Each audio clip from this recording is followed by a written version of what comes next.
Shalom semuanya. Selamat pagi, selamat hari Minggu. Puji nama Tuhan, kita tahu semua karena anugerah Tuhan kita ada sampai hari ini.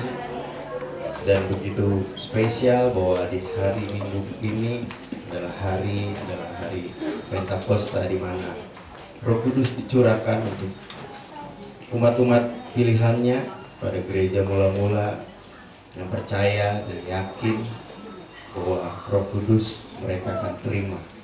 Dan setelah itu banyak hal yang terjadi di daerah sekelilingnya. Kita tahu bahwa Petrus berkhotbah dengan sangat luar biasa dipimpin oleh Roh Kudus. Dan kita mau ambil bagian itu agar kita lebih dalam lagi, agar kita tahu bahwa kita menyembah Allah yang benar.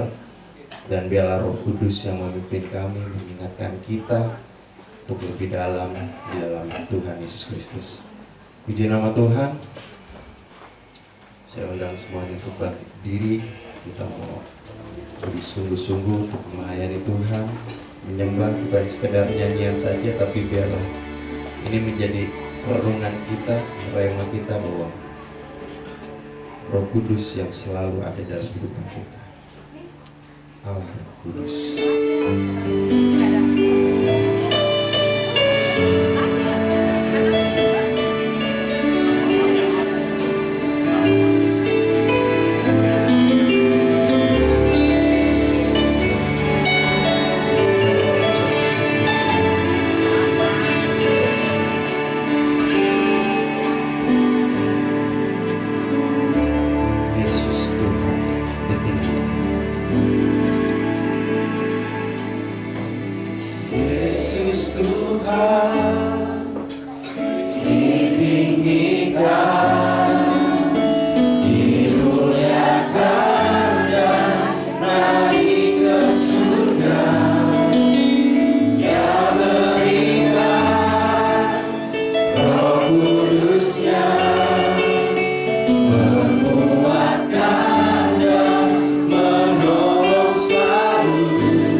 Kudus dalam hatiku, karena urapan-Mu selalu menjadi bagian buat kami semua.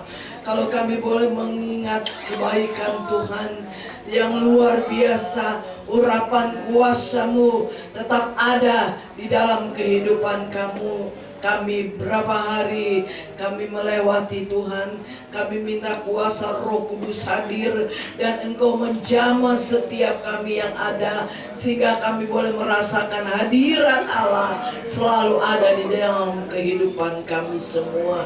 Terpuji akan nama-Mu ya Tuhan. Segala puji, hormat, syukur, kemuliaan hanya bagi-Mu ya Bapa. Pada pagi hari yang indah ini Tuhan, kami kembali lagi datang untuk beribadah kepadamu. Biarlah Engkau Tuhan tolong ya Tuhan, kami menyerahkan acara ibadah ini ke dalam tangan-Mu, baik dari permulaan, pertengahan sampai pada tamatnya. Kuasai dengan Roh-Mu Tuhan. Biarlah Engkau lawati kami semua. Dengan lawatan Allah kami akan merasakan sukacita yang besar yang Engkau berikan kepada kami semua. Terpuji akan nama-Mu ya Tuhan. Kami yakin dan kami percaya, kami sudah mempersiapkan hati kami, pikiran kami, kehidupan kami sudah serahkan dalam tangan Tuhan.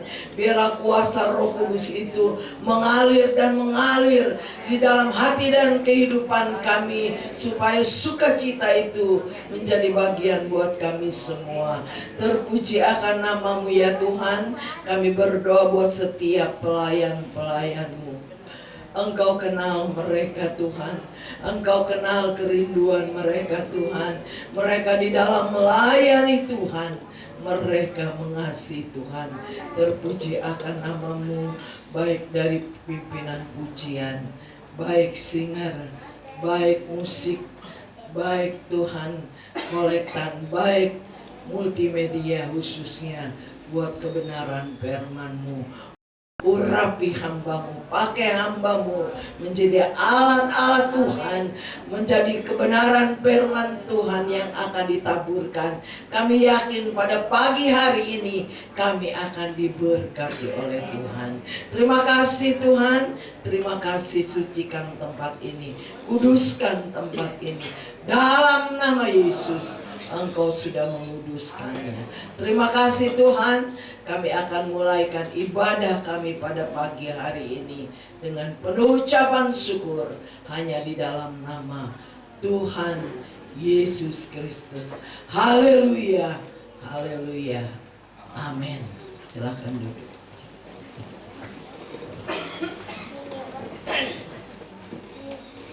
Puji nama Tuhan. Ada haleluya? Ada puji Tuhan?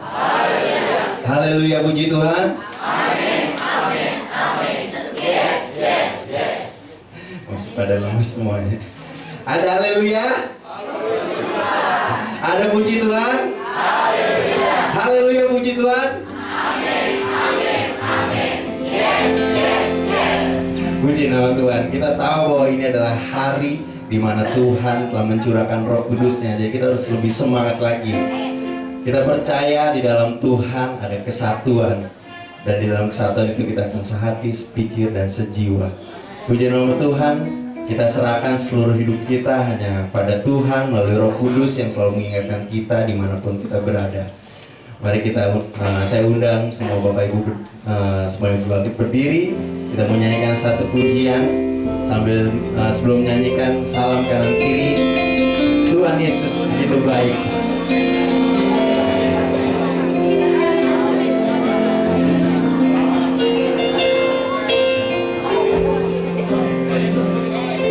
Puji nama Tuhan. Haleluya semuanya. Haleluya. Mari kita nyanyikan satu pujian bahwa tanpa roh kita tidak bisa disatukan. Satukanlah roh kami ya Tuhan.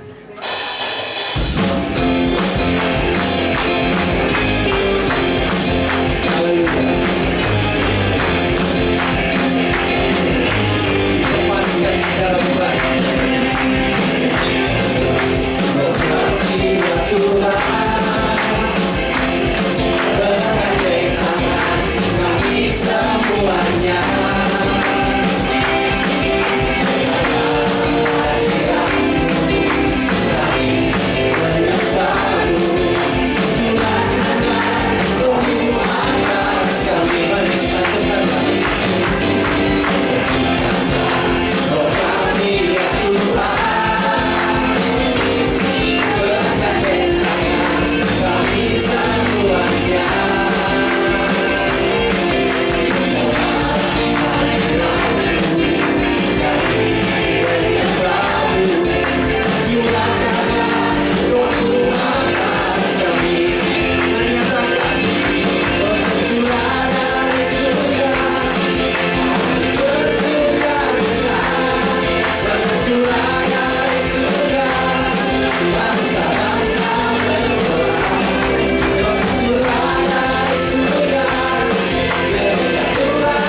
Puji nama Tuhan.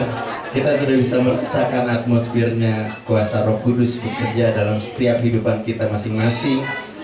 Kita mau lanjut lagi bahwa kita percaya bahwa setiap ada Roh Kudus, ada pergerakan, ada pemulihan, ada kemenangan, semuanya kita nyatakan. Kita percaya. Kita nyanyikan satu pujian, ada gerakan Roh Allah di sini.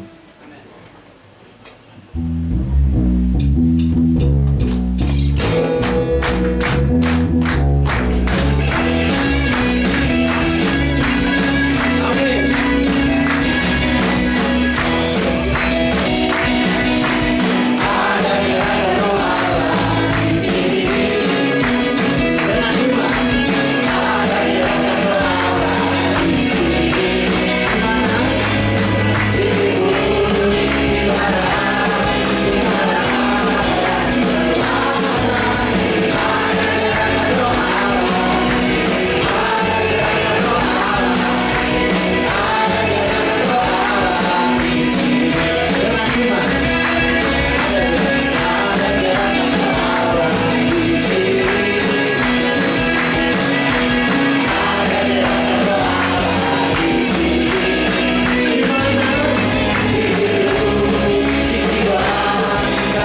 persembahan kami pemuda-pemudi tempat ini.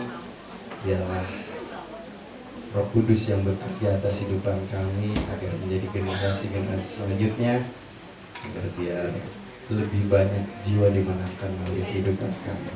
Puji nama Tuhan. Sebelum firman Tuhan kita mau lebih lagi dalam untuk menyembah Tuhan, saya mau undang Bapak Ibu untuk bangkit berdiri. Kita mau menyerahkan kehidupan kita hanya kepada Tuhan. Di saat kita menyembah dan sungguh-sungguh, biarlah Roh Kudus yang bekerja. Jangan biarkan kita mengeraskan hati kita. Lembutkanlah hati kita masing-masing dengan segala kerendahan hati, agar Roh Kudus membentuk kita, mengubah kita cara pola pikir kita berpikir.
Saat ku menyembahmu, Rohmu bekerja. Kami nyatakan Tuhan dalam hati. Saat ku memujimu, Kau bertanda di atas. Saat ku menyembah, kami nyatakan. Saat ku menyembah,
Terima kasih atas penyertaan-Mu atas hidup kami Bapa.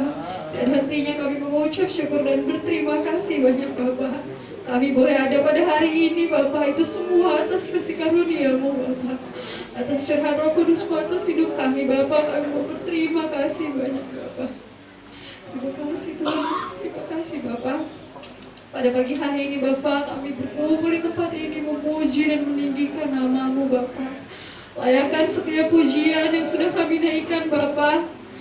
Biarlah apa yang kami naikkan itu boleh menyenangkan hati Engkau Bapa. Ampuni kami Bapa apabila kami masih menyombongkan diri kami. Ampuni kami Bapa apabila kami masih mengandalkan diri kami Bapa. Ampuni kami atas kesalahan yang kami lakukan, baik yang kami sengaja maupun tidak kami sengaja Bapa. Jamah setiap kami Tuhan, jamah kami Bapa. Ampuni setiap kami Bapa. Terima kasih Tuhan Yesus, terima kasih banyak Bapa. Pada pagi hari ini Bapa, kami mau mendengarkan sabda firman-Mu. Biarlah Engkau yang mempersiapkan setiap hati kami Bapa, agar apa yang kami dengarkan bukan hanya menjadi firman yang kami dengar begitu saja Bapa, melainkan boleh menjadi berkat, menjadi pedoman dalam kehidupan kami Bapa. Berkati juga hamba-Mu yang akan menyampaikan sabda firman-Mu Bapa. Engkau jamah urapi dia Bapa.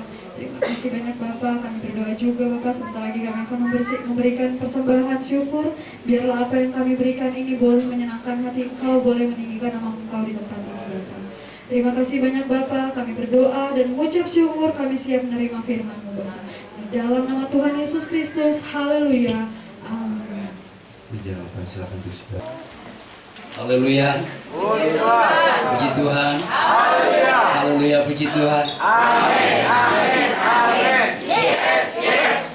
Kalau no, tak mau ya, harus ya. Roh Kudus, Kau hadir di sini. Roh Kudus, ku mengasihimu. Kau lembut,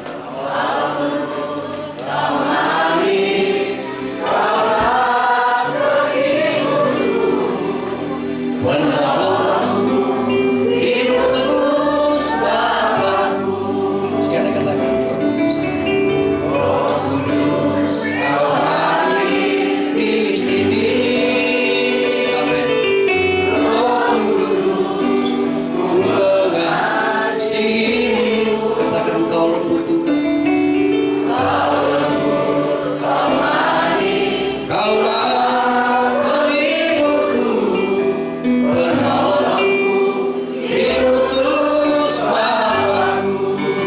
Mari buka hati buat Tuhan. Haleluya.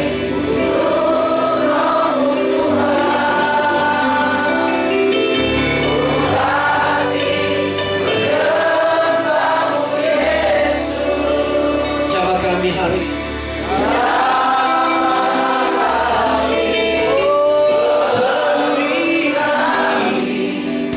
dengan kuasa Allah hati. Buka hati. Buka hati. Amin.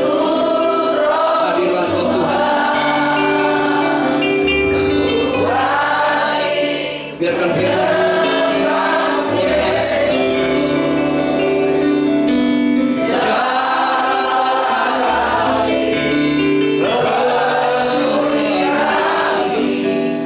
Dengan kuasa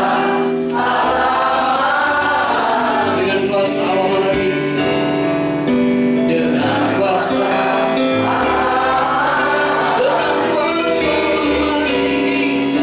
dengan kuasa Allah Mahati, beri tepuk tangan buat Tuhan. Disorak-sorai buat Tuhan. Haleluya. Terima kasih Tuhan. Hari ini kami mau dengar firman Allah. Berfirman buat kami, tinggal di hati kami. Mengucap syukur. Semua yang menerima mujizat sama-sama bilang amin. Haleluya. Senyum kiri kanan dulu. Ya emang cantik-cantik kali kalian semua. Amin. Bangga loh bapak-bapak punya istri yang cantik semua orang lain. Haleluya. Sama ganteng-ganteng lah pasti kan. Haleluya. Apalagi gembala. Ya. Aduh makin cantik. Malu tarik bukan bahasa, ayo pegang tangan, aduh malu nih, kan masih cewek kan tak boleh pegang oleh sama cowok-cowok. Oke, hari ini luar biasa. Hari ini bukan sebuah hari kedukaan tapi sukacita, amin. Siapa yang percaya sudah dipenuhkan oleh Roh Kudus, coba? Kalau sudah percaya sudah dipenuhkan oleh Roh Kudus, pertanyaan saya begini, sudahkah benar Roh Kudus itu hadir di hatimu setiap hari? Atau cuma karena rokok kudus Anda marah-marah? Haleluya. Mari kita buka di dalam Kisah Para Rasul 1 ayat 8. Saudara sebenarnya, nama aku di situ. Udah bosan kalian baca ini sebenarnya. Nggak usah pakai itu. Oke, mari kita lihat Kisah 1 ayat 8. Sebenarnya tema hari ini tante bukan ini sebenarnya. Saudara siapa naik kemarin malam itu? Saya ambil di Filipi 4 ayat 13 dia bilang, segala perkara dapat kutanggung di dalam Dia bagi mereka yang mengasihi. Ternyata, nah aku coba ambil ini saja. Melihat Tuhan buat sampai di mana firman Allah ini. Kisah Para Rasul 1 ayat 8. Ini agak kecil dari dikit jauh. Mari kita lihat. Tetapi kamu akan menerima kuasa kalau apa? Mari saya baca di ayatnya. Tetapi kamu akan menerima kuasa, tetapi jemaat akan menerima kuasa jikalau dan kamu akan menjadi saksiku dari mana?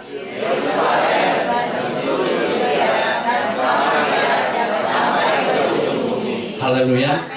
Saudara, konteks ini yang diberikan digambarkan oleh Paulus ini berbicara tentang bukan Paulus lagi. Oleh Petrus ini berbicara tentang bagaimana orang yang kalau sudah dipenuhkan oleh Roh Kudus dia berdampak. Orang yang sudah dipenuhkan Roh Kudus dia harus berdampak. Oleh karena itu kita mau belajar di sini ada 3 tokoh yang saya suka di dalam pengembangan gereja maupun pengembangan iman. Saya lebih bukan berarti yang lain nggak bagus, semua bagus, tetapi saya punya idola 3 tokoh hari ini. Amin. Yang pertama adalah Daniel. Sama dengan namaku dia. Beraninya sama. Tapi kalau di 2 singa nggak mungkin dah. Hancurlah gua benar. Jangankan di 2 singa. Ya. Ditambung saja ketika aku resolusi lari saya. Ya. Lari pada Tuhan maksudnya. Yang kedua Yusuf. Yang ketiga Daud. Nah, saya mau belajar dari sini apa kaitan dengan ayat ini kepada 3 pribadi ini. Saudara, kalau bicara tentang kuasa, kita akan berdampak, kita akan melihat bahwa perjalanan rohani kita bukan ditentukan dengan sering kita masuk gereja, bukan sering kita berdoa, bukan. Tapi itu penting. Saudara dan saya harus datang gereja, harus beribadah. Tetapi itu bukan yang terpenting dalam hidup itu. Dalam kepenuhan Roh Kudus, bukan soal kau sering ibadah. Tapi itu penting, dengar baik-baik dan salah gunakan kata-kata ini. Anda harus ke gereja, iya benar. Tapi bukan itu standar Anda menerima Roh Kudus. Roh Kudus akan hadir kepada pribadi yang bukan pribadi yang neko-neko. Dia tidak akan hadir pada orang yang merasa hebat. Dia tidak akan hadir pada orang yang merasa kaya. Dia tidak akan hadir pada orang yang sok hebat di dalam pelayanan. Tidak. Tapi pertama dia akan hadir kepada pribadi yang suka berdoa. Amin. Dia akan hadir kepada pribadi yang konsisten di dalam doa. Mari kita lihat bersama-sama. Daniel 1 ayat yang ke-20. Coba. Dalam tiap-tiap hal yang memerlukan kebijaksanaan ya, dan pengertian yang ditanyakan raja kepada mereka, didapatinya bahwa mereka Daniel, Sadrak, Mesak, dan Abednego adalah 10 lebih cerdas daripada semua orang berilmu dan semua ahli jampi di seluruh kerajaan itu. Saudara, Daniel ini dia 5 periode masuk ke pemerintahan di kerajaan-kerajaan yang bengis. Walaupun memang kerajaan itu berbeda-beda lama berjabat, tetapi Daniel 5 tahun, 5 periode. Kenapa? Ini yang kami pakai di tema pemuda perkemahan kami di Kebun Pinus nanti. Jadi tema kami itu adalah excellent spirit yang saya sudah pernah ulang-ulang di sini tentang keunggulan dari Roh Kudus itu. Jadi Anda kalau mau dilihat unggul, Bukan karena dilihat kau sering bawa persembahan, bukan karena kau sering datang ke gereja. Tapi apa yang kau sebut itu penting di dalam gereja. Penting bukan berarti prioritas. Amin.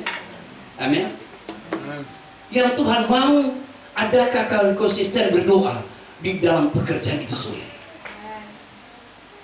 Dan dia berapa kali berdoa dalam sehari? Berapa? 3 kali. Kira-kira ibu dan bapak berapa kali? Berapa? 2, amin, puji Tuhan. Oh, 2 kali puji Tuhan. Yang lain berkali-kali nak berdoa. Jadi keunggulan dari atau excellent daripada Daniel ditentukan bukan karena dia tiap hari naik ke soto rumah atau ke loteng, bukan. Jadi kalau bicara konsisten bukan karena kau sering berdoa, tapi konsisten di sini berbicara apa yang kau ucapkan, itulah yang Tuhan dengar. Jadi kalau kamu berdoa besok kalau udah capek kamu rubah doamu, Tuhan akan dengar itu. Persoalan bukan soal lama Tuhan jawab, tapi Anda dan saya yang belum sabar menunggu jawaban Tuhan. Amin. Bukan soal nak jawab. Tuhan tahu hatimu. Tuhan tahu apa yang kau gumuli. Yang Tuhan butuh kesabaranmu. Amin. Ada kita, aduh sudah bertahun-tahun kita berdoa, aduh, ya udah ganti gereja aja. Gereja situ tidak memberikan aku dampak, pindah gereja. Dimanapun Anda, kalau kau tidak andalkan Tuhan, sami mahwa, enggak, sama. Karena gereja bukan soal tempat, tapi pribadimu yang Tuhan butuh. Haleluya. Bukan soal gedung yang mewah, tapi penerimaan. Orang yang suka menerima situasi itu dan mengaplikasikan itu ke dalam doa dia, itulah Daniel. Dia tidak pernah meronta ketika dia diperhadapkan dengan demikian. Namun Daniel menunjukkan bahwa eksistensinya dalam berdoa bukan karena dia 3 kali naik dalam sehari, tetapi konsisten dalam setiap perkataan. Oleh karena itu, buat saudara dan saya, kalau sudah berdoa itu aja yang doakan. Jangan kau minta jodoh 1 tahun tidak dapat, kamu ganti. Sudahlah, si Vera saja deh, atau si ini tidak mau, ya Vera aja deh. Jadi berdoa. Tahun depan lagi Vera tidak mau, ya Tuhan tidak mau Vera, ya sudah, si Kasmawati aja deh. 3 tahun tidak dapat lagi, ya Tuhan siapa saja, ketemu janda, ya sudah dia aja lah. Untuk kalau janda bersertifikat, kalau janda seketa, haleluya. Jadi konteks ini Tuhan mau saya dan saudara harus ketika Roh Kudus datang kepadamu, dia rindu kamu benar-benar selalu mencari dia di dalam perkataanmu. Haleluya. Yang dibutuhkan dalam hidupmu bukan soal berapa sering engkau berdoa, tetapi konsisten. Doamu harus terus menerus. Kalau bicara A, sama Tuhan.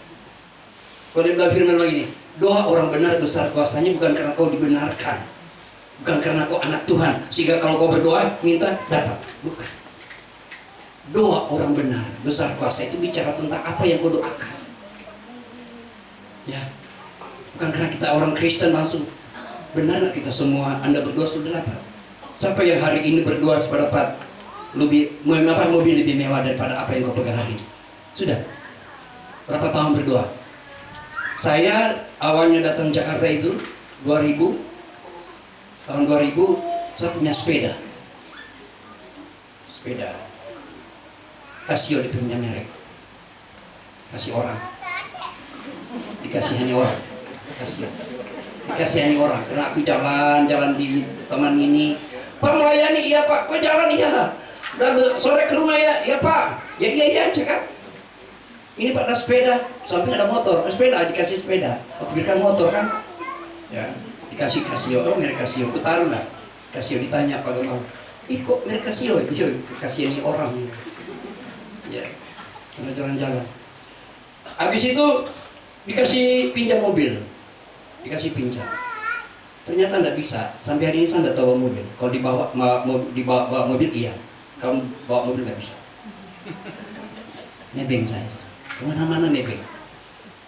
Nah dikasih motor, saya sudah bangga saudara. Iya, Waktu saya ada pekerjaan yang sampingan itu, bakar-bakar itu, kalau beli mobil sudah bisa. Tapi memang nggak bisa bawa mobil. Terus kulkas kami kalau rumah, kulkas kami ada 2 di luar. Bukan tempat es, sepatu. Tempat simpan sepatu gua, sama keluarga. Bener, ke rumah ada 2 semua. Kulkas. Buka, ya iyalah sepatu semua. Nah, itu canggihnya kita kan. Siapa lebih kaya? Anda atau saya? Kulkas saya tempat sepatu. Jadi saudara saya, mari, kalau saudara memahami bahwa Roh Kudus ada dalam hidupmu, pertanyaan saya begini, sederhana saja. Sudahkah engkau berdoa? Membuka hatimu dan membiarkan dia hidup masuk di dalam kehidupan. Yesus bilang gini, apapun yang kamu minta dalam doamu, percayalah bahwa itu sudah kau terima. Bukan karena kau sering ganti, tapi doa yang konsisten itulah yang Tuhan inginkan kepadamu, bukan karena kau rubah-rubah doa. Mari kalau kamu berdoa tentang anakmu, doakan anakmu, doakan istrimu, doakan suamimu. Ya, jangan kutuki mereka. Haleluya. Karena kutuk itu akan mengikat dia, dan apa yang kau katakan dia terjadi. Kenapa mereka demikian? Karena satu hal yang saya percaya, bukan hanya karena dia pintar berdoa, tetapi yang dia berdoa, kepada siapa dia berdoa. Itu harus saudara sadar bahwa doa itu bukan hanya sekedar engkau berdoa, kepada siapa engkau berdoa. Kepada Tuhan, iya. Tuhan yang mana? Iya enggak? Karena ada doa untuk kepentinganmu, bukan kepentingan Tuhan. Iya enggak? Ada doa untuk kepentingan kita. Setuju enggak? Setuju enggak? Ya Tuhan, anakku sudah 40 bulan nikah oh Tuhan. Ya. Tidak ada urusan dengan surga. Oh Tuhan, anakku semua macam-macam kita bicara. Tapi itu tidak ada urusan dengan surga. Doa itu ada 2 hal. Doa yang engkau memohon dan doa yang engkau syukuri. Doa yang kau minta bicara tentang kebutuhan primer. Doa yang kau syukuri semua yang telah terjadi dalam hidupmu, entah itu buruk, baik, dan tidak pun, itu kau harus syukuri di doa. Itu doa. Jangan stuck hanya bicara tentang doa meminta, tidak, tetapi mensyukuri hidup yang sudah kau jalani. Makanya dikatakan begini dalam Roma berapa itu, dibilang begini, baru aku sadar bahwa baru sekarang aku tahu bahwa segala perkara apa? Bukan, baru aku tahu sekarang bahwa Allah turut bekerja untuk mendatangkan segala kebaikan bagi orang yang mengasihi Dia. Sesuatu yang sudah terjadi baru engkau sadar, oh yes, iya ya juga, benar juga ya, itu karena Tuhan loh, bukan karena kehebatanmu. Jadi kalau kau percaya kau dipenuhkan oleh Roh Kudus, berarti saya percaya juga saudara ada di dalam doa dan konsisten dalam berdoa. Elia, salah satu pribadi yang dipakai oleh Tuhan, oleh Allah pada saat itu. Dulu belum disebut dengan Roh Kudus. Pada zaman Elia itu belum disebut dengan Roh Kudus, tapi hadirat Tuhan. Amin. Kehadiran Tuhan kepada pribadi Elia itu mencerminkan pribadi dia tiap hari. Jadi bukan karena kita, konteks ini memang kadang-kadang kita salah pengertian dalam hidup ini adalah kalau orang penuh Roh Kudus itu atau orang sudah penuh Roh Kudus itu adalah mereka yang sudah berbahasa roh. Yang kita dengar hari-harian di sini bicara sini jadi rata semua. Saya mau bilang saudara, pekerjaan Tuhan tidak bisa didesain oleh manusia. Mau sehebat apa? Iblis bisa menawarkan kau yang indah dan bahkan lebih hebat daripada pekerjaan Tuhan. Itu perbuatan iblis. Jadi seolah-olah itu sesuatu yang datang dari Tuhan dan Anda terhipnotisa dengan itu. Seolah-olah, oh ya harus seperti itu. Baru dibilang kau diperlukan Roh Kudus. Enggak. Kamu mau berbahasa lidah itu terserah. Ekspresimu terhadap Tuhan. Jangan jadikan pengajaran itu seolah-olah itu dari Tuhan punya suara. Nggak bisa. Jangan dipegang itu sebagai sumber dari surga. Saya bilang begini, saya mari mama saya meninggal, saudara. Jadi satu sekian sedikit, kami kan Katolik. Jadi sampai kemarin meninggal mama itu saya pulang bulan April, Mei. April dia meninggal, balik sini sama yang kemarin. Jadi waktu pelayanan itu pastor datang.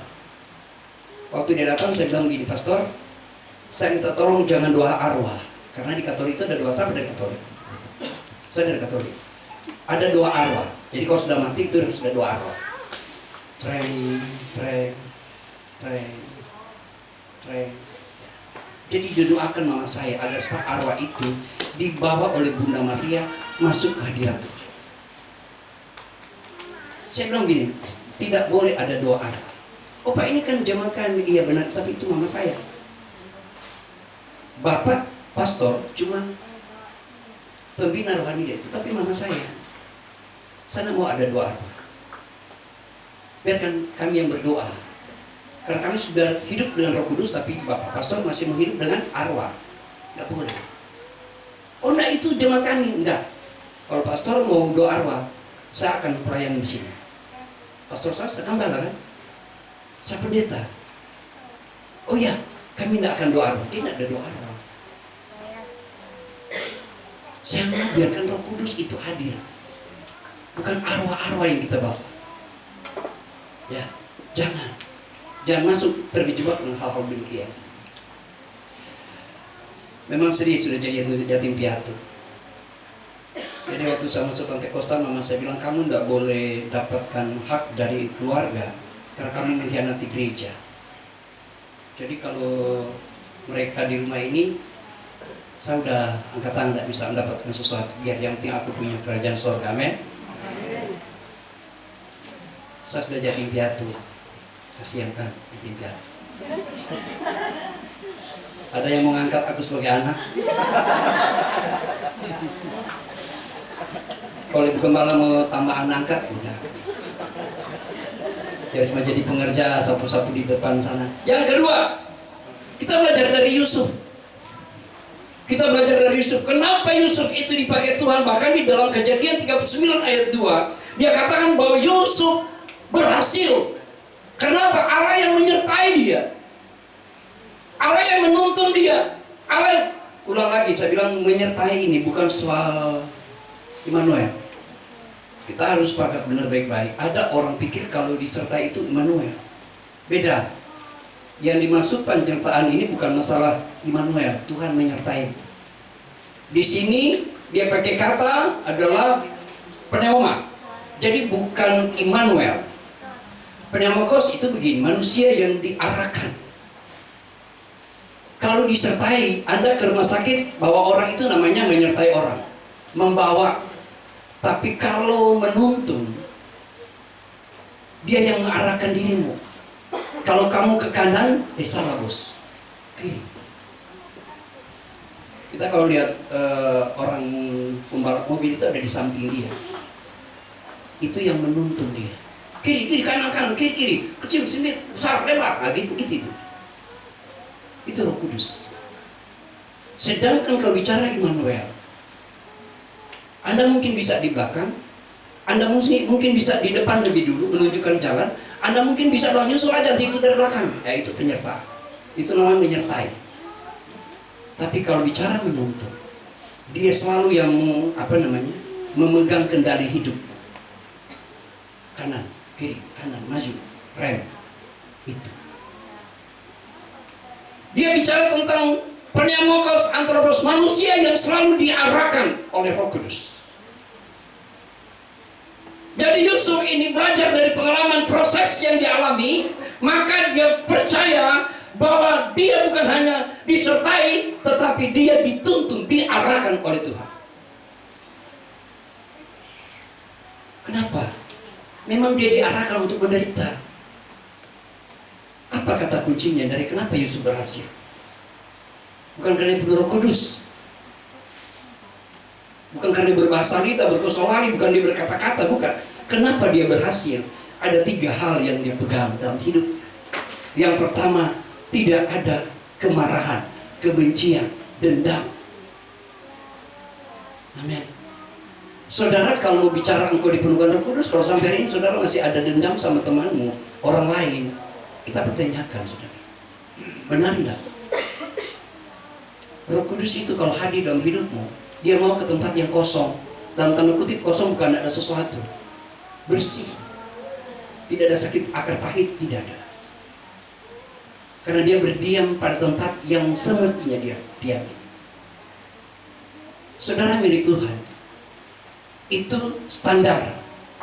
Saudara adalah milik Allah, anak Allah, kepunyaan Allah sendiri. Itu standar Anda dipenuhkan. Tapi kalau kau masih punya dendam, Anda harus bertanya, kenapa? Ada salah dengan diri. Kalau benci dengan teman-teman lain hanya karena teguran yang nyata, dan kau pindah gereja, engkau tinggalkan teman-temanmu, dipertanyakan hidup. Mungkin engkau benar, tapi dengan tindakanmu pergi, itu menyatakan bahwa kau salah. Amin. Siapapun saudara, tinggallah di mana ku tertanam. Prosesnya Yusuf itu bukan gampang.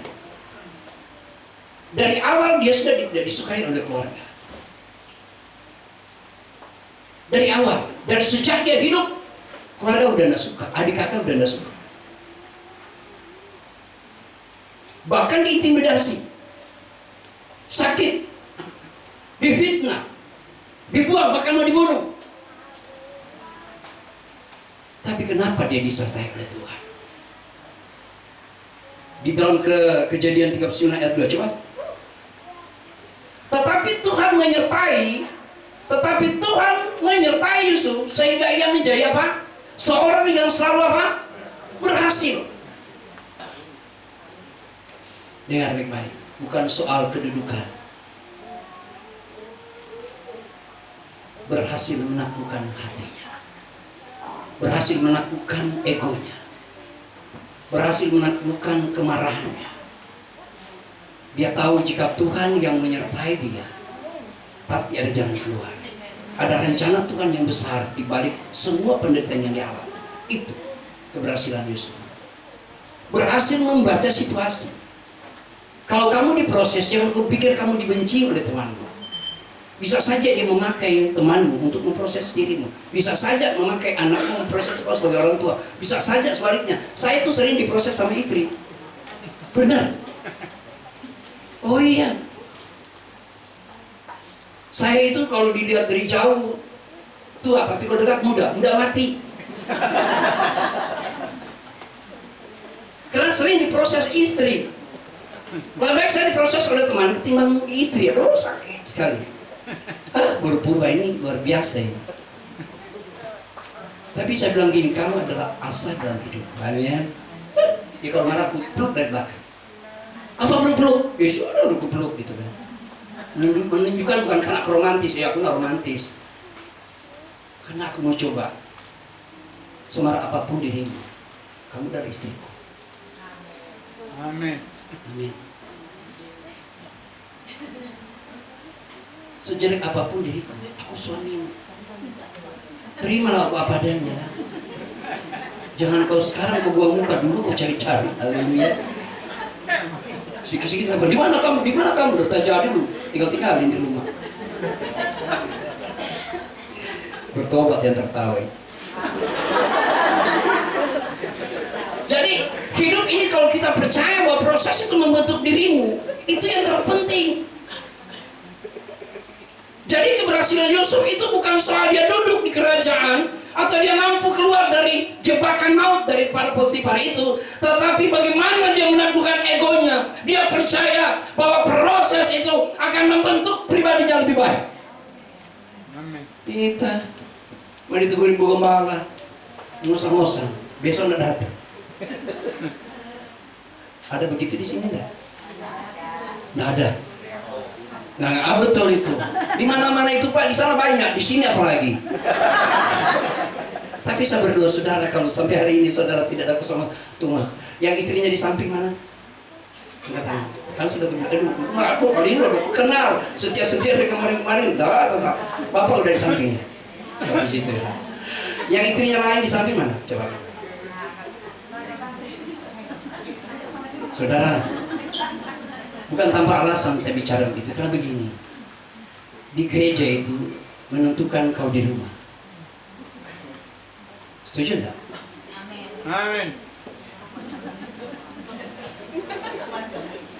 Iya. Ada datang suami lebih dulu, istri ke belakang. Ada istri lebih dulu, suami ke belakang. Makanya saya suka naik motor, biar marahan tetap istri meluk. Hei, jangan kau kepala, jangan begitu. Itu berat sengaja biar meluk kan. Kalau di mobil biar kalian enak-enak ya, jaraknya jauh. Biar putar lagi. Diurapinya nggak ada, berantem kalian itu. Yang penting orang dengar ada pujian penyembahan, tapi berantem kita. Tapi kalau motor, ganti pakai motor. Kalau antara istri pak pakai motor kalau dekat-dekat. Kalau dia marah kalau pergi, astagfirullahaladzim. Jadi Yusuf ini bicara tentang kepribadian saudara dan saya. Begini saudara, kalau kamu suka berhasil, saya tidak harus bilang kamu harus begini tidak, tapi taklukkan aja dulu ego kita. Taklukkan, karena begini, dia tidak pernah dendam sama saudara-saudaranya. Saya udah pernah bilang sini kan, dia kalau orang Batak atau orang Manado, dia udah pampang nama sih. Kalian kalau datang sini, ini kalian, tak boleh kalian dekat di sini. Tapi dia enggak, saudara. Oleh karena itu kita bertanyakan kenapa dia begitu ya. Orang yang mampu menaklukkan itu karena sudah diproses oleh Tuhan. Amin. Makanya perjalanan Yusuf itu adalah bicara perjalanan rohani. Haleluya. Jadi kalau suamimu pernah begitu, tidak usah cepat menghakimi saudara. Saya mau bilang saudara, aku coba tanya sama saudara, Maria itu orang berdosa atau tidak? Hah? Maria itu orang suci atau berdosa? Siapa yang bilang berdosa coba? Berani lagi ya ile. Yang suci coba kata. Oh, nggak tahu semua begini aja. Begini. Dengar baik-baik sama kasih tahu supaya saudara tahu. Saya mengajarkan supaya jangan cepat sekali melakukan sesuatu yang Tuhan tidak suka. Yesus itu bukan dilahirkan dari, kan dibilang dia turunan Daud. Keturunan Daud secara daging, bukan secara roh atau secara janji. Maria itu orang berdosa, tetapi dia mendapatkan kasih karunia Allah. Amin. Dia mendapatkan kasih karunia Allah. Allah meminjam kandungannya. Dia disebut suci karena dia memang belum pernah berhubungan. Suci bukan berarti engkau tidak berdosa. Engkau manusia berdosa. Cuma karena kasih karunia Allah kau dibenarkan oleh Tuhan. Maria itu sama dengan saya dan saudara. Manusia yang sudah dibenarkan oleh Tuhan. Dan dia meminjam kandungannya dan dilahirkan oleh dia. 9 bulan dia menahan sakit demi Tuhan yang kita sembah hari ini. Begini, nilai dari yang kau lahirkan tergantung apa yang kau kandung. Haleluya. Haleluya. Jadi kalau saudara mengandung sesuatu, lahir itu juga. Kalau kau kandungi kejahatan, itu akan lahir kejahatan. Setuju nggak? Jadi buah yang kau lahirkan tergantung dari apa yang kau kandungi hari ini. Kalau kau kandungi kebaikan berkat dari Allah, maka kau akan lahirkan berkat-berkat yang baik juga dari Tuhan. Tapi kemarahan, kebencian, akar pahit, dengki, dendam, nggak suka ngomong. Setelah kamu pakai batik, dia pakai batik, kau panas. Dia beli motor, engkau yang ngegas. Dia beli iskak, engkau yang kedinginan. Dia yang beli kompor, engkau panasan. Kenapa? Karena tidak beres. Amin. Orang kalau beres, apapun orang yang pakai, ih, keren. Ajak dong aku ke sana, tapi pinjam dulu ya, cepet dari kamu ya. Tidak apa-apa. Daripada lu pinjam ke gereja kan tidak enak. Jadi apa yang kau lahirkan tergantung dari apa yang kau kandungi hari ini, saudara.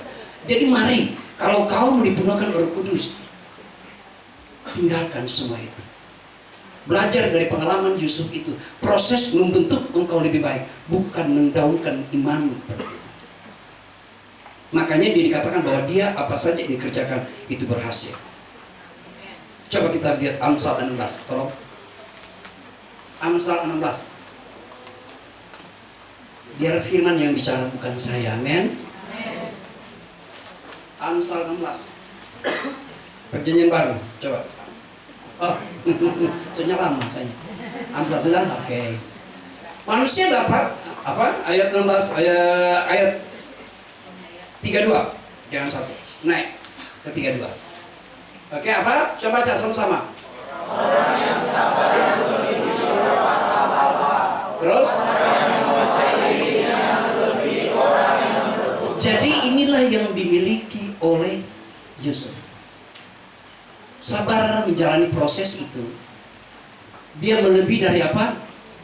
Pahlawan. Ini bukan sabar raja guguk ini sabar. Sabar menanti. Orang yang sabar melebihi dari pahlawan. Orang yang menguasai dirinya, yang dapat menguasai emosi dan egonya, melebihi yang merebut kota.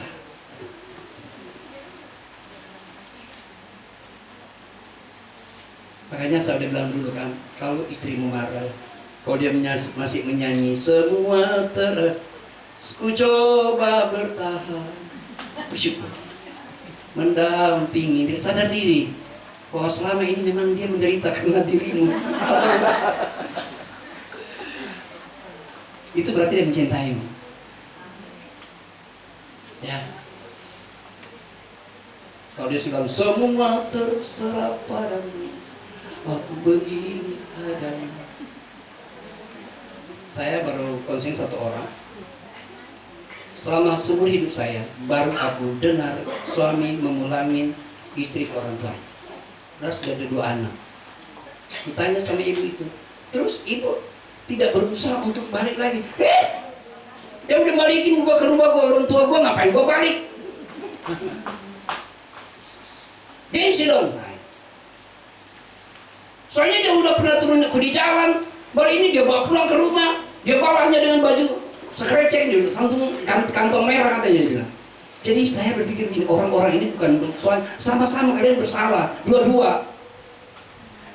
Ya.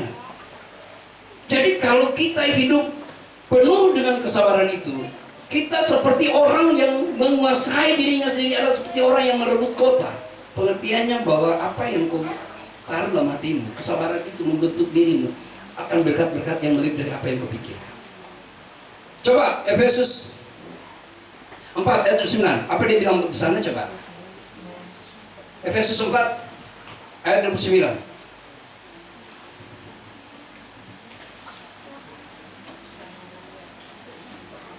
Janganlah ada perkataan kotor keluar dari mulutmu.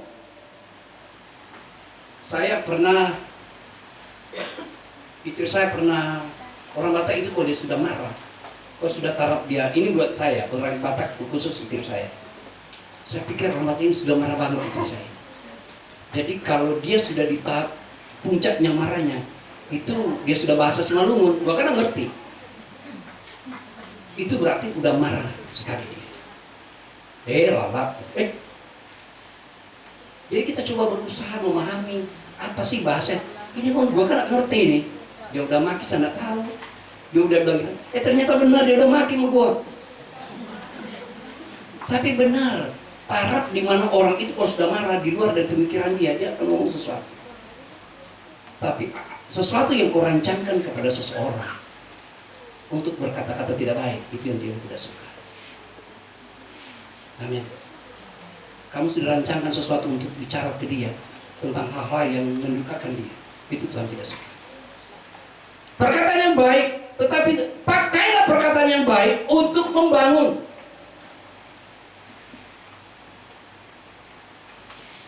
Jangan membuat orang lain lebih jauh dari gereja. Ada cuma karena istri suami tidak mau ke gereja, kan gitu.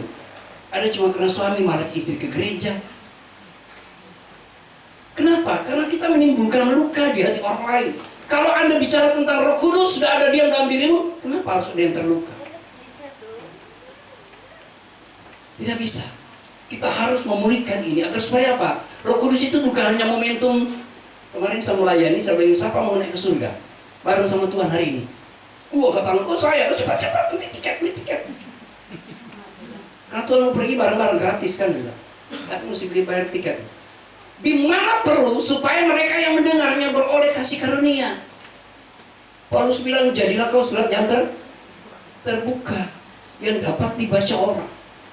persoalan kita, kadang-kadang kita merasa kita yang lebih hebat daripada orang lain, sehingga kita merasa kita lebih dulu tampil dan lebih penting dari mereka. Saya itu ketua panitia ini, kadang-kadang kita stres juga. Membentuk panitia 38 panitia. Dan saya harus bujuk. Bahkan ada yang kita harus dengar dia, Bapak harus mengerti kami. Di dalam kepentingan tidak ada yang lebih penting. Sama-sama kita melayani. Dalam gereja juga demikian. Otoritas hanya diberikan pada ibu gembala dan keluarga pastoral. Tetapi di depan Tuhan kita sama. Bukan berarti ibu gembala lebih berani dari kita, atau sebaliknya kita lebih berani dari ibu gembala, tidak. Sama kita. Sering saya bilang begini, saya tidak kurang lebih hebat dari saudara. Saya juga kadang-kadang punya emosi, marah. Tapi marah yang dikontrol demi kebaikan dan marah karena benci itu berbeda. Amin. Jadi kalau ada ibu gembala marah, jangan Anda pikir ibu gembala membenci. Jadi kalau ada jemaat marah, jangan pikir jemaat marah padamu. Amin. Karena kita saling mengasihi, bergandengan tangan, tuh sama-sama diberkati. Membangun di mana perlu supaya mereka yang mendengarnya beroleh kekuatan. Jadilah kau surat yang terbuka, yang dapat dibaca, yang berdampak. Jadi belajar dari Yusuf, amin. Jangan bawa dirimu pada pencobaan seperti yang dialami Yusuf. Ya, kalau Anda membawa dirimu kepada pencobaan, Tuhan angkat tangan. Tapi kalau kau menghadapi pencobaan, Tuhan turun tangan. Dia akan mengangkat lebih tinggi dari sesuatu yang kau pikirkan. Yang terakhir, dia bicara dengan Daud. Kita belajar dari Daud. Sorry saudara, kenapa saya lebih unggul-unggulkan mereka? Karena kalau bicara dengan Kristus, semua berkaitan, muaranya pada Yesus. Kita harus pegang itu. Tidak ada yang melebihi daripada Injil. Perjanjian lama itu tokoh-tokoh Alkitab itu hanya bayangan rohani kita. Tetapi finishnya harus ke Kristus. Oke? Mari kita lihat Daud. 1 Samuel 17, tolong. Yang ketiga, yang terakhir. 1 Samuel 17 ayat 44 sampai 45.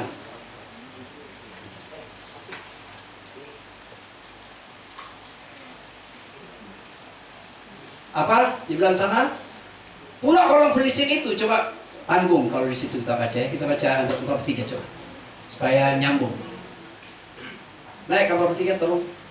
Orang Filistin itu berkata kepada Daud, "Gugukah aku, maka engkau mendatangi aku apa? Dengan tongkat." Lalu demi para allahnya, orang Filistin itu mengutuk Daud. Dia bilang apa? Pula orang Filistin itu berkata kepada Daud, "Hadapi aku, maka aku akan memberikan dagingmu kepada burung-burung di udara dan kepada binatang-binatang di padang." Nah, konsisten nih Goliat ini. Ya. Terus ayat 45, 46 coba. 46 coba. Terus apa dia bilang di sana?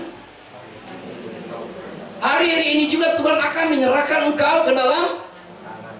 Aku akan dari tubuhmu. Hari ini juga aku akan memberikan mayatmu pada tentara Filistin, kepada burung-burung di udara, kepada binatang-binatang liar, supaya seluruh bumi tahu bahwa Israel mempunyai Allah. Ini perkataan Daud. Saudara, kita belajar di sini gini. Mungkin kadang-kadang kita mengalami masalah seolah-olah tidak mungkin dan tidak akan terjadi atau sulit. Tapi dengar baik-baik. Daud ini dipakai Tuhan, diurapi Tuhan, bukan nanti dia sudah pintar main musik, pintar enggak. Dia seorang gembala yang kecil, yang baru belasan tahun. Kalau di dalam celuris dia baru 17-18 tahun dia jadi gembala kambing domba. 3 ekor pula. Sudah gembala 3 ekor. Waktu Samuel datang dia bilang gini, "Israel, di mana anak-anakmu?" Ini ditunjukkan yang gagah-gagah perkasa kan. Tapi Samuel bilang, "Masih adakah kok anak selain dari mereka?" Ada, tapi dia kan gembala. Kecil pula. Tidak terhitung di keluarga kami. Tapi dia bilang, "Coba kamu panggil."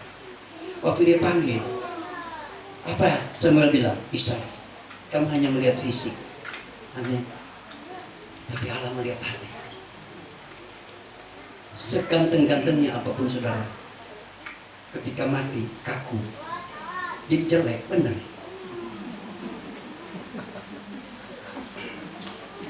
Hari pertama masih putih di makeup, hari kedua makin hijau, hari ketiga berlumut.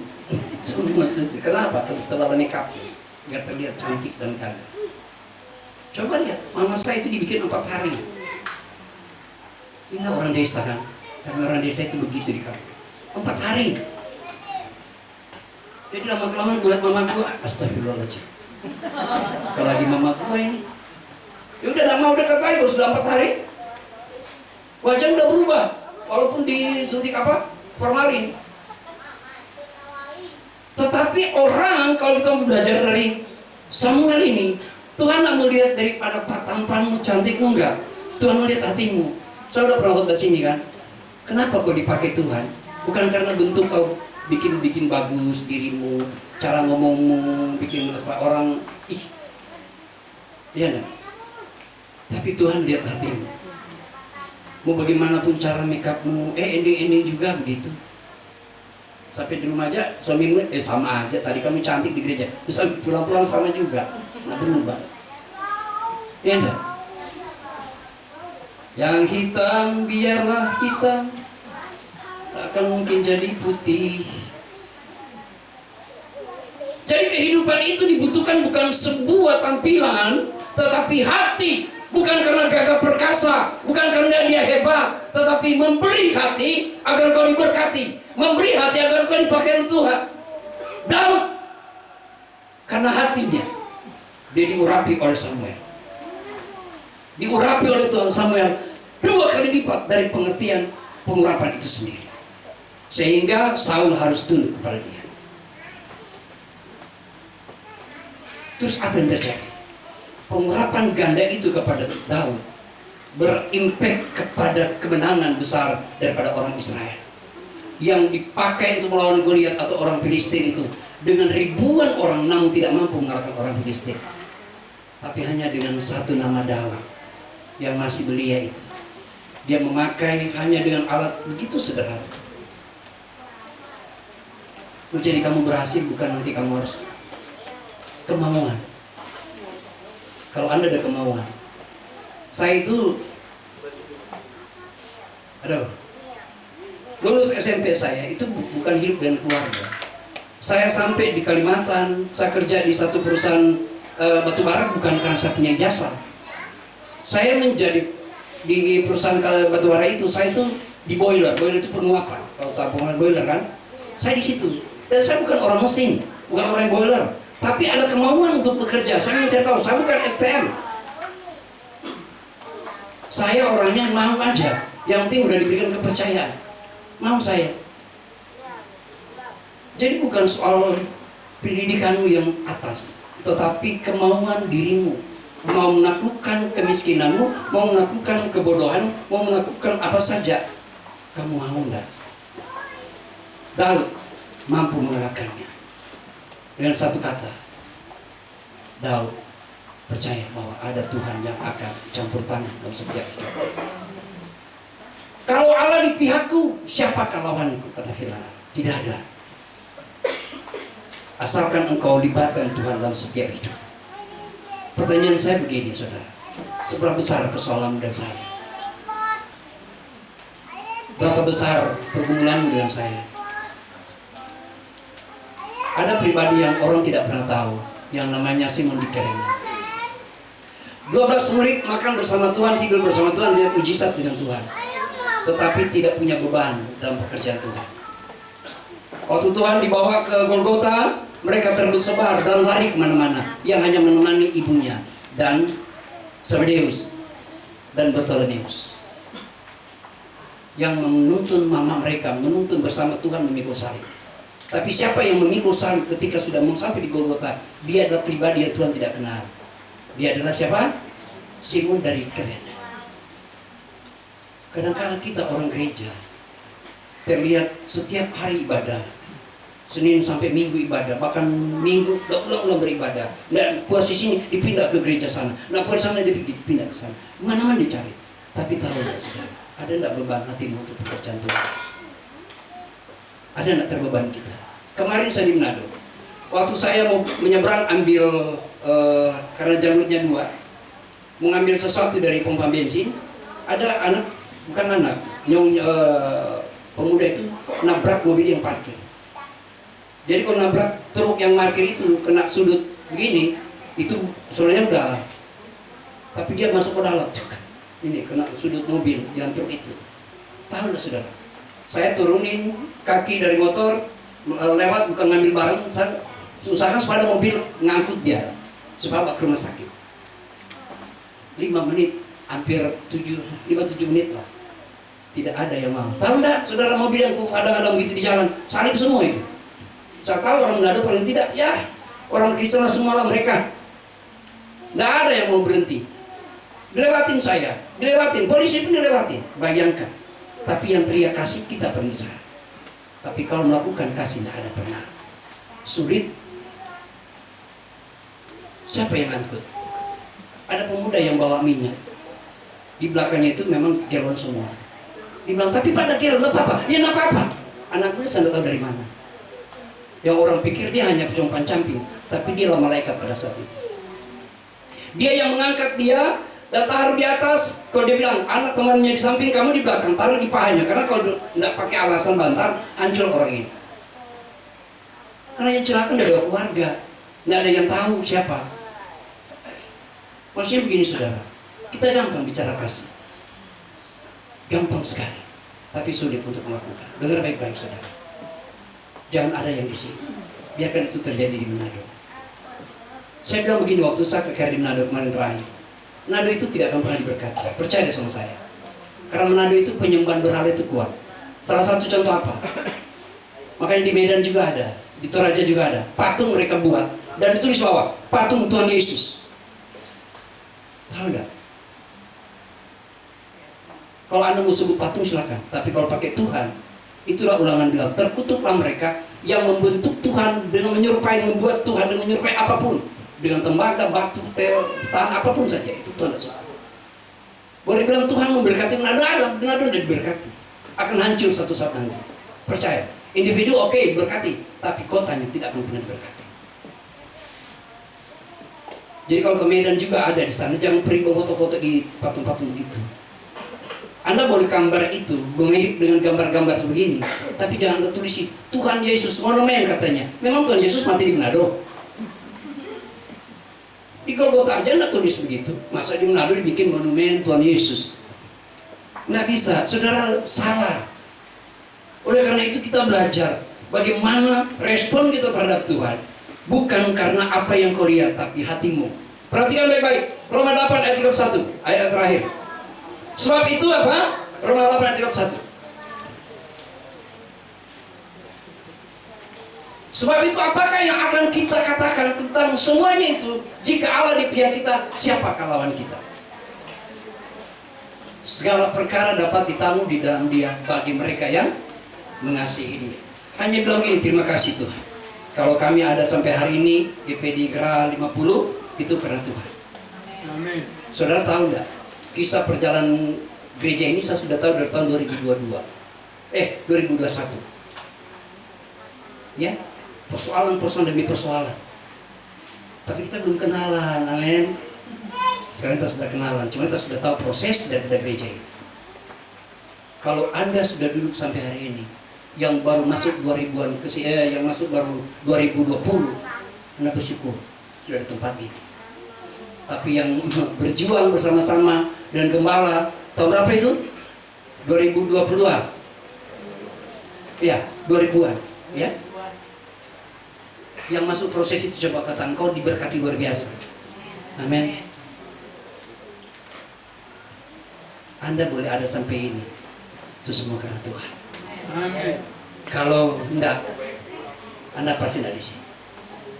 Oleh karena itu saya katakan sampaikan hari ini di kepenuhan Roh Kudus ini.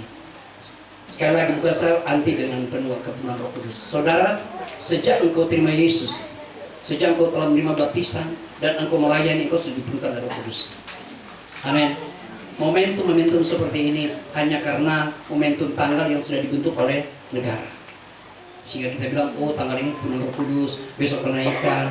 Nah, selama kau hidup di dalam Tuhan, kau sudah dipenuhi oleh Roh Kudus, sudah dipenuhi oleh Roh Kudus. Sementara kau menerima baptisan daripada Tuhan, berjalan dengan Tuhan, proses masuk gereja, selalu beribadah, kau dipenuhkan. cuma berbeda. Dipenuhkan atau kelimpahan itu berbeda. Kelimpahan adalah berkat yang tersendiri yang engkau memberikan efek pada orang lain. Makanya dikatakan engkau harus berdampak. Orang yang dipenuhkan Roh Kudus harus memiliki dampak, agar supaya engkau jadi saksi bagi mereka. Oleh karena itu saya mengatakan satu hal yang terakhir. Kalau kau sudah dipenuhkan oleh Roh Kudus, dibilang akan menerimaku kuasa. Kuasa apa itu? Coba bertanya, kuasa apa? Membangkitkan orang? Menyembuhkan orang? Buat orang berjalan?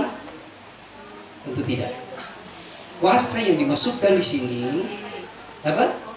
Nah,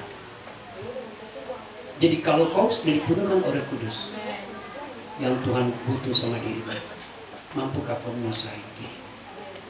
Men, jangan sombong, jangan merasa diri lebih penting dari orang lain, jangan merasa diri paling hebat karena kau pendeta, karena kita gembala. Tidak. Saya kemarin pergi Manado itu 2 kali itu jemaat pembantu gembala yang naik mimbar. Saya kasih percayakan, otoritas yang diberikan itu dipegang. Tidak merasa, oh jangan nanti saya gembala saya. Enggak. Ketika kau dipercayakan, kau ada. Jadi kuasa yang Tuhan maksudkan di dalam Kisah 8 ayat 8 adalah penguasaan diri. Oleh karena itu gereja yang punya penguasaan diri akan bertumbuh berkembang dan dia akan melebar. Amin. Kesaksian saudara kami dari sekarang kami sudah mulai bertambah jemaat. Kemarin saya pernah saksikan kami cuma 14 orang saudara. Sekarang sudah 47. Amin. Sudah 47. 47 itu tambah dengan pemudi. Ya, itu semua karena Tuhan tante. Itu semua karena Tuhan jemaat. Kenapa? Karena kalau konsepmu itu benar di dalam pekerjaan Tuhan, jangan kau merasa pendeta itu lebih berkuasa daripada jemaat. Sama dengan di sini. Saya bersyukur sama tante dan tante. Saya bersyukur lihat tante. Benar. Saya bilang sama tante. Bahwa kalau hari ini saya bandingkan teman-teman lain, itu sudah puji Tuhan. Gembala kalian saudara. Kami boleh duduk di sini berdiri melayani saudara itu karena luar biasa di gembala kalian. Amin. Oleh karena itu saudara, mari saya titipkan satu hal. Taklukkan hatimu, tundukkan hatimu, dan biarlah penguasaan diri yang menguasai diri. Tidak ada hukum yang menentangnya, hanya dengan kasih karunia Allah itu sendiri. Mari kita berikan pujian.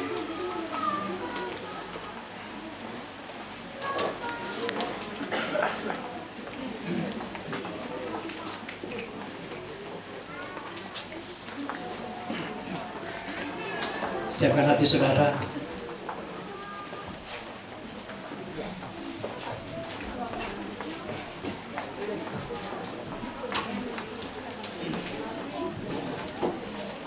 Terima kasih Tuhan.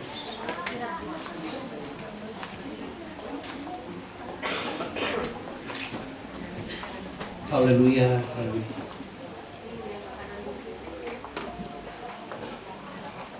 Dan saya baru membaptis satu keluarga muslim dari Sukabumi, dari Indramayu, orang Indramayu tante. Satu keluarga dan satu anak. Amin. Dan mereka sekarang tinggal di rumah yang kami sewa untuk mereka tinggal. Dan saya bersyukur mereka sudah menerima sudah 3 bulan bersama kami dan melepas hijabnya dan mereka menerima benar-benar. Dan anak mereka akan diserahkan bulan depan. Anak baru 1 tahun setengah. Maka saya bersyukur Tuhan makin tambahkan jiwa-jiwa bukan dari gereja, tapi jiwa-jiwa dari Kedah. Amin. Citulah. Mari kita angkat pujian. Haleluya. Siapkan hatimu dan mari kita masuk pada penyembahan Tuhan sebelum kuserahkan pada gembala. Coba dikit. Terima kasih Tuhan. Oh,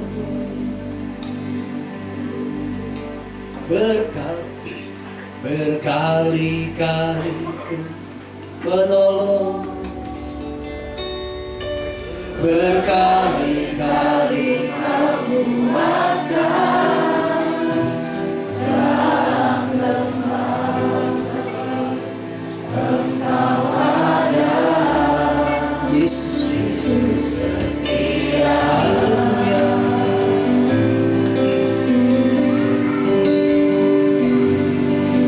Berkali-kali Kau menolong. Sama-sama kata.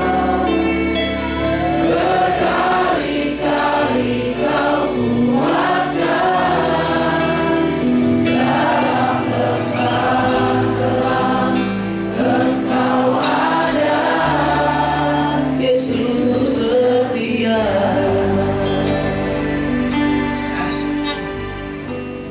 Kita mulai bicara. Pertama, kita akan bicara dari awal.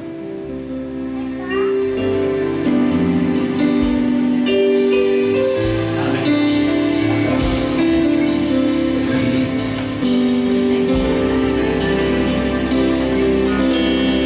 Haleluya. Meskipun Tuhan tak menolong, terima kasih. Meskipun dunia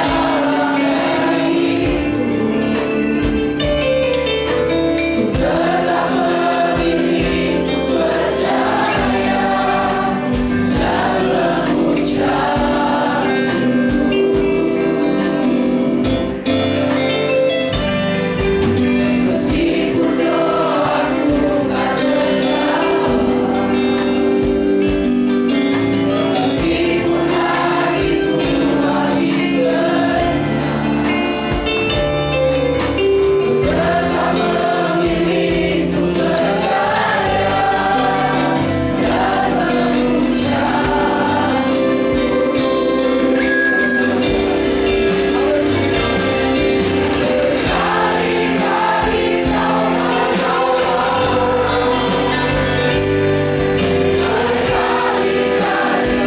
Kau kuatkan dalam rasa sakit. Engkau ada,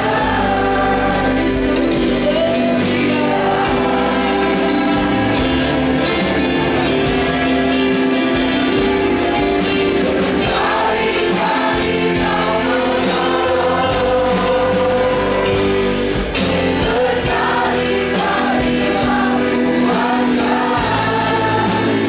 Berkali-kali Kau menolong, berkali-kali Kau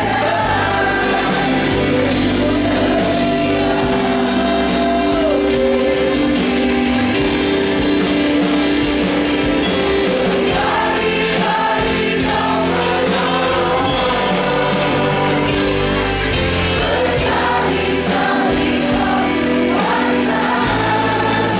Engkau ada, Yesus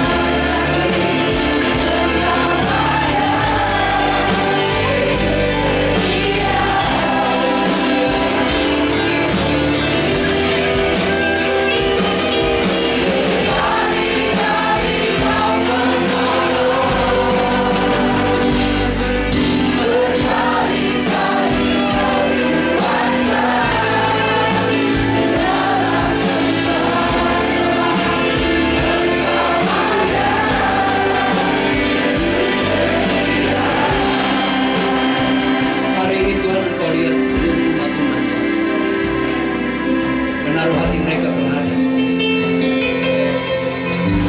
Bila kami sama-sama mau belajar dari tokoh-tokoh yang dimana Engkau sudah pakai mereka semua.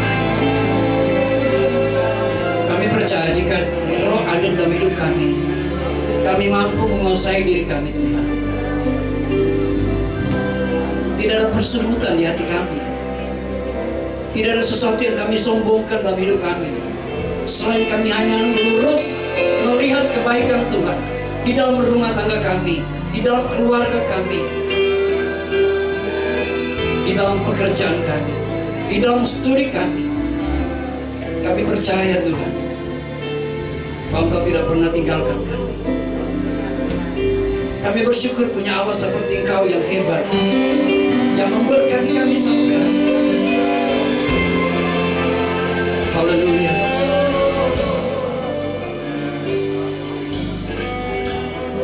Dari tempat ini hamba berdoa buat umat Tuhan. Engkau yang mengerti mereka. Dari tempat ini hamba berdoa, biar tangan-Mu yang akan memberkati kehidupan pribadi lepas pribadi kami hari ini tidak yang terkecuali. Apapun pergumulan mereka Tuhan, kami tahu Engkau menjadi jawaban mereka. Terima kasih Tuhan. Mengucap syukur kami telah mendengarkan kebenaran firman Allah. Di dalam berkat nama Tuhan Yesus Kristus, semua yang telah diberkati oleh Tuhan sama-sama bilang amin.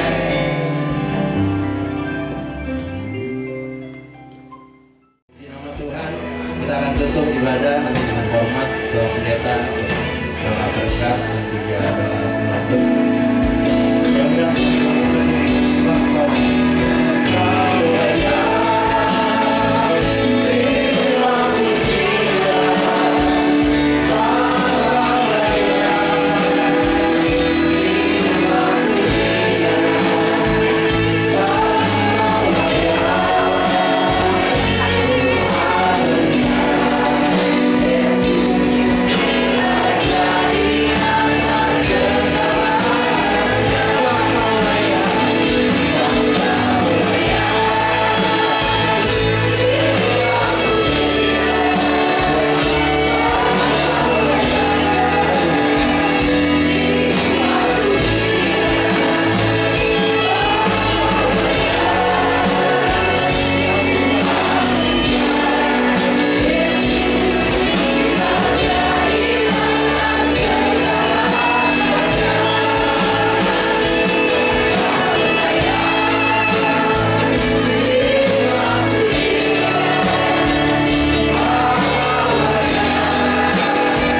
ibadah kami hari ini.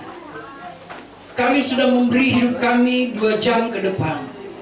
2 jam ini Tuhan, kami percaya bahwa selepas dari kehadiran kami hari ini, kami boleh melihat jawaban Tuhan apa yang sudah kami dengar dan apa yang sudah kami terima hari ini. Sebelum kami mengakhiri dari ibadah ini Tuhan, hamba rindu berdoa buat mereka yang bersyukur hari ini. Kami berdoa, hamba berdoa buat Ibu Rini yang telah mendapatkan usia berkat yang baru. Dimanapun hambamu berada, kalaupun dia hadir hari ini, hamba berdoa dalam nama Yesus, diberkatilah engkau di tengah-tengah keluargamu. Diberkatilah engkau bersama keluarga besar dalam berkat nama Tuhan Yesus. Begitu juga kami berdoa buat Ibu Pengabean. Kami berdoa buat hambamu, kalaupun dia hadir hari ini, Tuhan engkau hadir di hatinya. Dia bersyukur karena tahun yang kau taruh dalam hidupnya, berkat yang istimewa di bulan ini Tuhan, dalam nama Yesus. Hamba berdoa bersama keluarganya diberkati, anak-anaknya diberkati, keluarga besar Ibu Pengabean ini, dimanapun mereka berada, diberkati kesehatan mereka semua. Itu juga kami berdoa buat anak Sion Tanah Tuhan. Hamba berdoa anak ini Tuhan biarlah menjadi bagian daripada kerajaan Allah. Tuhan berkati anak ini, pertumbuh kembangnya Tuhan kau berkati dimanapun dia berada. Tuhan memberkati usia yang bertambah bagi mereka semua, semua karena kasih karunia Allah. Hari ini juga kami berdoa buat saudari Queen pasca operasi Amanda. Tuhan, Engkau sumber dari kesembuhan itu.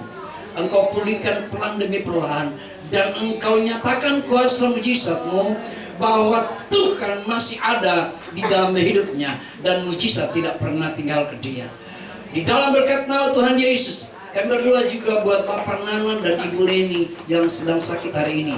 Tuhan, kalau mereka ada di rumah sakit, kalau mereka ada di rumah, Hamba berdoa Engkau jumpai secara pribadi. Hamba berdoa dalam kuasa-Mu, dalam nama Yesus, disembuhkan, dipulihkan, dan Tuhan memberkati mereka agar minggu depan mereka juga sudah menerima itu Tuhan, dan mereka boleh bersama-sama kami memuji membesarkan nama-Mu. Khususnya buat Ibu Gembala, kami berdoa buat Ibu Gembala. Tuhan, Hamba berdoa di usia 73 tahun ini Tuhan, Engkau masih berikan dia kesehatan. Jadikan hamba-Mu panutan bagi kami. Jadikan dia seperti orang tua kami Tuhan. Dan Hamba berdoa dalam nama Yesus, otoritas yang ada daripada Tuhan hari ini, dari dulu sampai hari ini dia boleh alami. Itu semua karena Tuhan.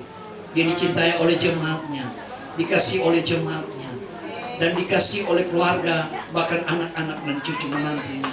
Dalam nama Yesus, memberkati anak-anak mereka, anak-anak hamba-Mu. Anak-anak mereka Tuhan milik kepunyaan-Mu. Memberkati mereka semua bersama cucu menantu kami serahkan dalam tangan Tuhan. Amin. Bahkan kami percaya bahwa mereka adalah milik kepunyaan. Engkau akan wariskan semua yang Engkau katakan dalam perjanjian Tuhan bersama kami hamba-Hamba. Lebih khusus kami berdoa buat jemaat semua yang hadir hari ini, tidak ada yang terkecuali. Engkau telah menaruh hati-Mu. Tuhan sudah menaruh hatinya kepada-Mu. Oleh karena itu kami berdoa, diberkatilah rumah tangga-Mu, diberkati keluarga besar-Mu, diberkatilah suami-Mu, diberkatilah istri-Mu, diberkatilah orang tua-Mu, diberkatilah anak-anak-Mu, diberkatilah menantu-Mu, diberkatilah pekerjaan dan usaha-Mu, diberkatilah mata pencarian-Mu. Apa saja yang kekerjakan dibuat Allah berhasil dan beruntung dalam nama Yesus. Diberikan kepadamu sehat kuat daripada Tuhan. Dijauhkan daripadamu sakit penyakit sampat apapun. Dijauhkan daripadamu kutuk niat orang jahat yang tidak bertanggung jawab atasmu. Dipatahkan daripadamu segala apapun yang ucapan manusia yang tidak membangun. Dijauhkan daripadamu, diberkatilah engkau dengan kesehatan yang melimpah. Diberkatilah studimu, diberkatilah perkuliahanmu, diberkatilah pekerjaanmu. Engkau baru mencari kerjaan, Tuhan buka jalan di bulan ini, engkau boleh bekerja. Dalam nama Yesus, dipromosikan Tuhan, engkau naik tidak turun, engkau jadi kepala tidak ekor. Di dalam berkat nama Tuhan Yesus Kristus, semua pemberian kami jemaat-jemaat Tuhan yang sudah kami berikan untuk Tuhan hari ini, engkau kembalikan seperti janji-Mu. Perpuluhan yang mereka kembalikan juga engkau memberkati. Persembahan tantangan yang mereka engkau berikan, yang mereka berikan, engkau juga mengembalikan pada mereka. Dan kami percaya semua tangan yang telah memberi, Tuhan melimpahkan mereka dengan berkat dari surga. Oleh karena itu kekasih-kekasihku, kepunyaan Allah sendiri, arahkan dan terimalah berkat daripada Tuhan. Pulanglah dan bawalah berkat daripada Allah Bapa, cinta dan kasih sayang pada Tuhan Yesus Kristus, yang akan menyertai engkau mulai hari ini, besok sampai selama-lamanya. Dia menemukan engkau masih setia di dalam melayaninya. Di dalam nama Tuhan Yesus kami tutup ibadah ini. Haleluya, haleluya. Bapa, terima kasih.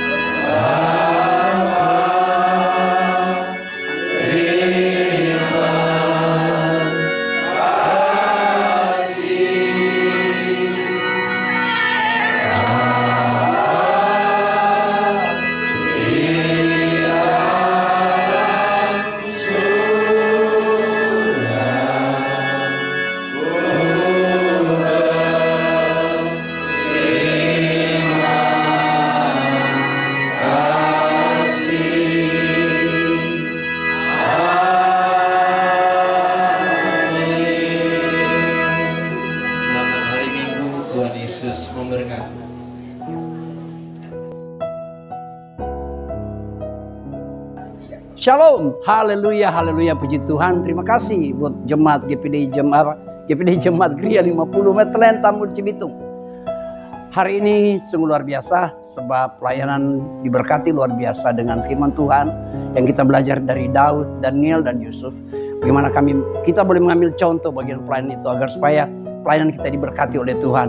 Yang pertama, kita menaklukkan hati kita, dan kedua, kita memang berjalan seperti yang Tuhan mau, menerima proses itu agar supaya pelayanan di GPDI Jemaat Gereja 50 Meteran Taman Cibitung ini terus berkembang dan diberkati oleh Tuhan. Oleh karena itu, dari tempat ini saya berterima kasih buat jemaat Tuhan yang luar biasa telah memberkati hamba-hambanya dan gembala sidang jemaat Tuhan tempat ini. Tuhan Yesus memberkati. Haleluya.